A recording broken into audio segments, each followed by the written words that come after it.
You might have seen this new series of videos we've started called Recipes from Friends in our Slow Fire Chef channel. I just wanted to let you know that we're open for submissions, and if you have an interesting recipe, do forward it to us as a private message on any of the social media handles, Facebook, Twitter, Instagram, LinkedIn. And if selected, we shall be, either Amit or I will cook it and present it to the rest of the world for all to see. And it doesn't matter whether it's vegetarian, non-vegetarian, sweet, salty, bitter, anything, as long as it's edible and interesting. So send us a recipe and let's see how we cook it.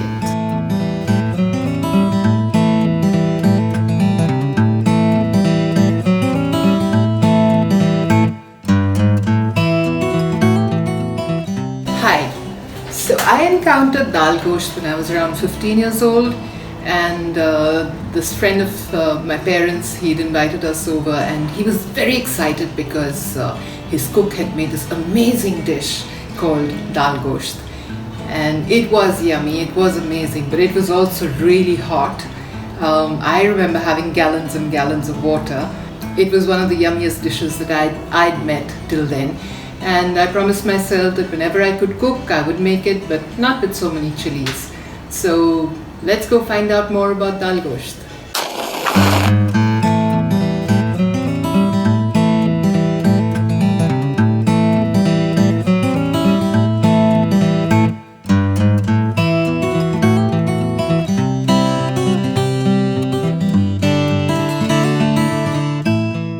I'm cooking this with around 500 grams of meat.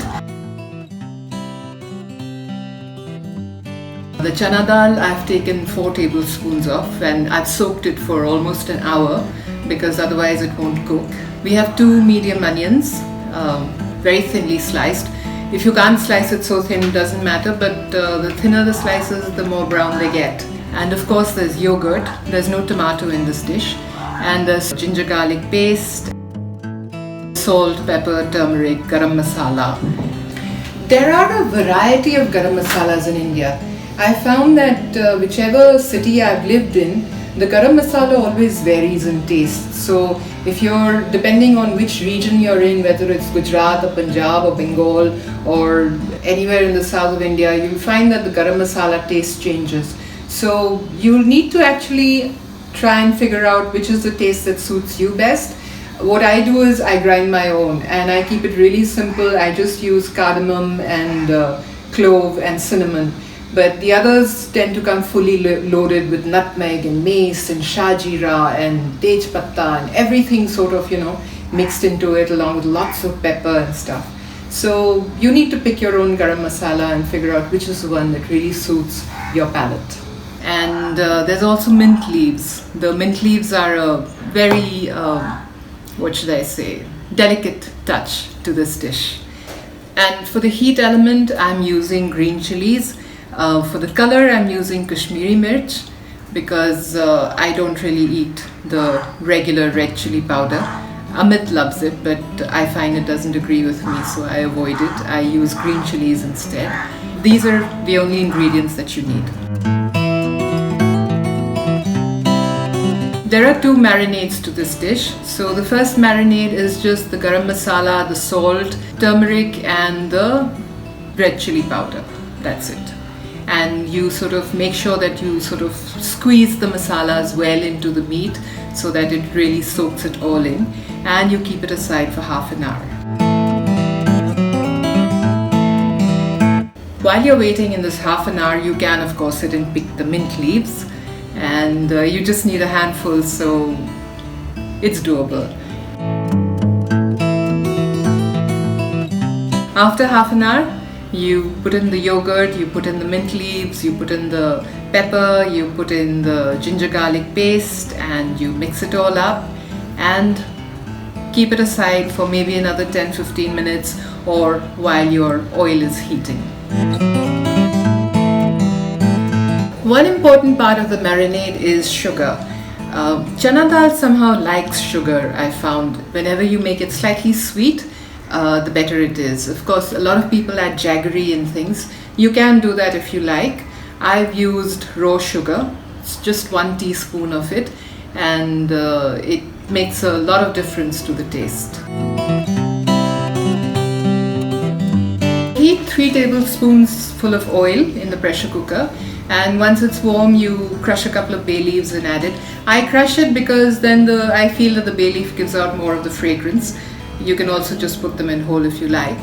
And once the bay leaf sort of starts spluttering a bit or fried up a bit, add the onions, all the onions, and brown them. Now what a lot of people do is that they add salt when they're browning the onions, because they say that it actually browns faster. But I prefer not to do that. I've tried it a couple of times, but what I find is that my salt measures go a little wonky, tends to become over salty, especially since you're marinating it with salt and then you're adding salt to the onions. So too fine a point for me, so I avoid it. Once the onions are brown, you take them out of the oil and spread them out a bit so that they sort of become crunchy. And this will go into the meat later on, but separately I'll show you how. Meanwhile, just make sure you guard this from the rest of the household, because these are so delicious to eat by themselves. Now once the onions are out of the oil, add the meat into the oil.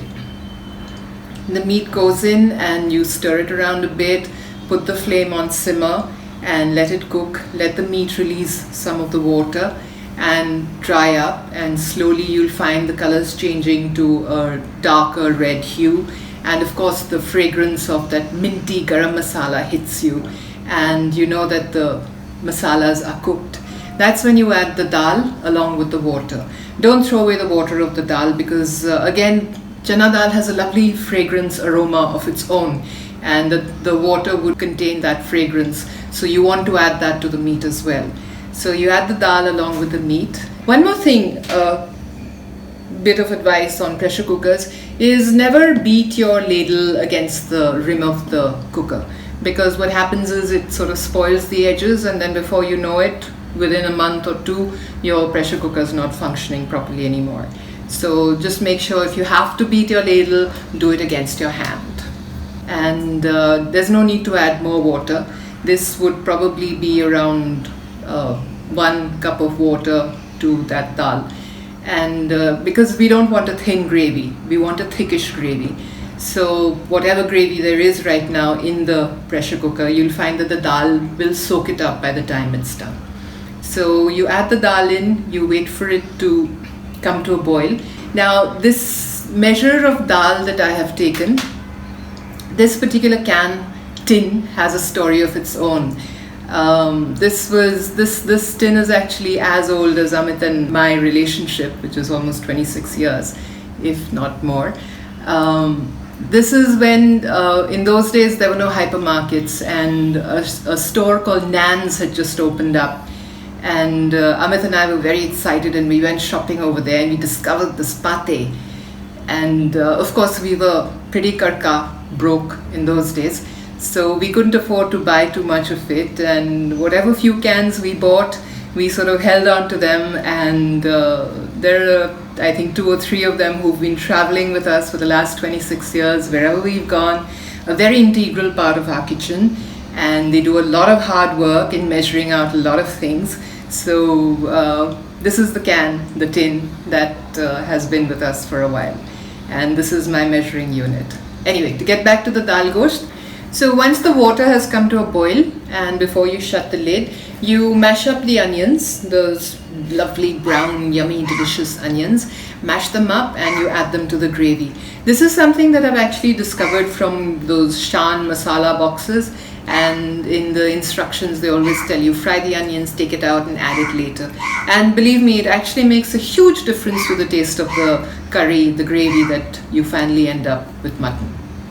Hello, Mr. Crow. Can you keep quiet, please? If you want to speak, come here and speak. To you too. Once the water comes to a boil, you shut the lid of the pressure cooker and wait for the whistle. And once the whistle comes, a nice strong whistle, put it on simmer and leave it there for around 10 minutes or so.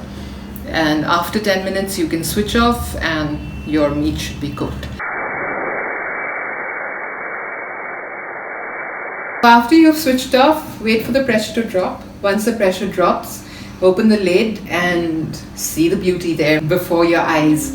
You know, the oil floating on top, that lovely red color and the aroma. Oh my God, it's awesome. And of course, just check if the dal is done and you're ready to plate up.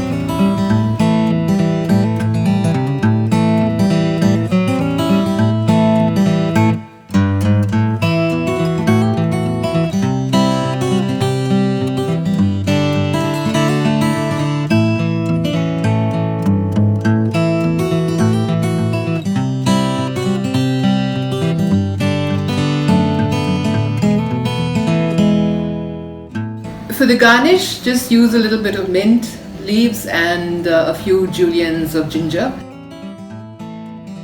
Ginger goes really well with this dish. You can serve this with pulkas, nice hot pulkas, and of course a little bit of salad and a piece of lemon on the side. And mint chutney. Don't forget the mint chutney. That never goes to waste with Indian meals. I personally prefer this with rice, so it does go very well with some nice steaming hot rice.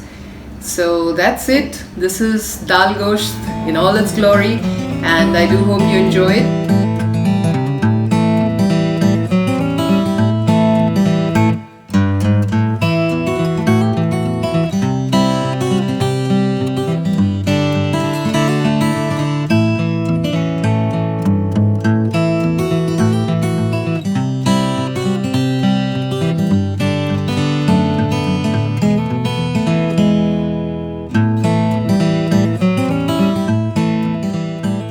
This is the second recipe between chana dal and mutton. Remember Shami kebabs?